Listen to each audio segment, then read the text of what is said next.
A lady in a faded gingham dress and her husband, dressed in a homespun threadbare suit, stepped off the train in Boston and walked timidly, without an appointment, into the Harvard University president's outer office.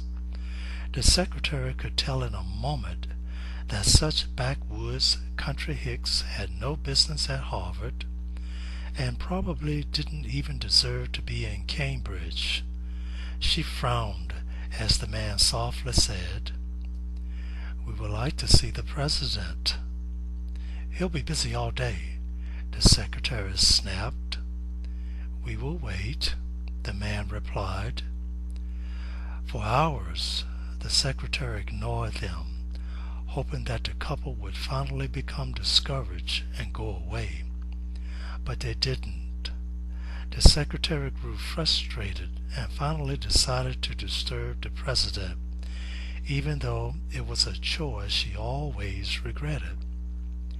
"Maybe if they just see you for a few minutes they'll leave," she told him. He sighed in exasperation and nodded in agreement.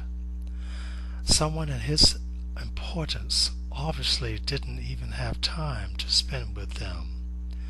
But he detested gingham dresses and homespun suits cluttering up his outer office. The president, stern-faced with dignity, strutted toward the couple. The lady told him, "We had a son who attended Harvard for 1 year. He loved Harvard.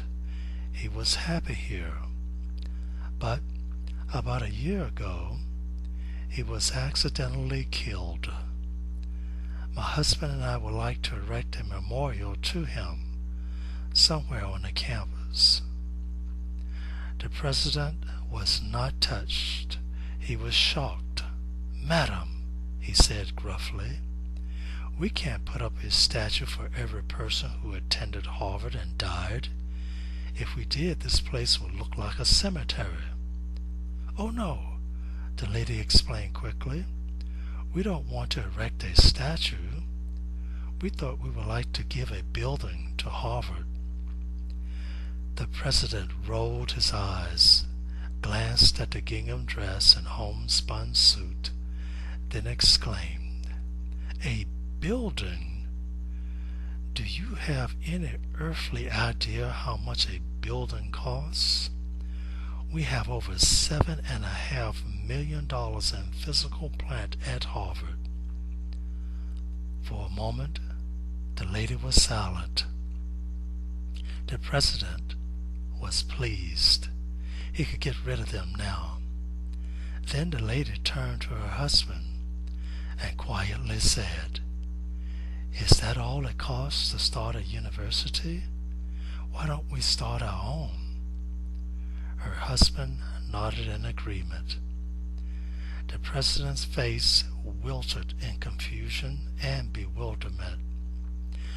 Mr. and Mrs. L. Stanford walked away, traveling to Palo Alto, California, where they established the university that bears their name, a memorial to a son that Harvard no longer cared about. The moral of this story is that you can easily judge the character of others by how they treat those who have little or appear to not be able to do anything for you. Peace.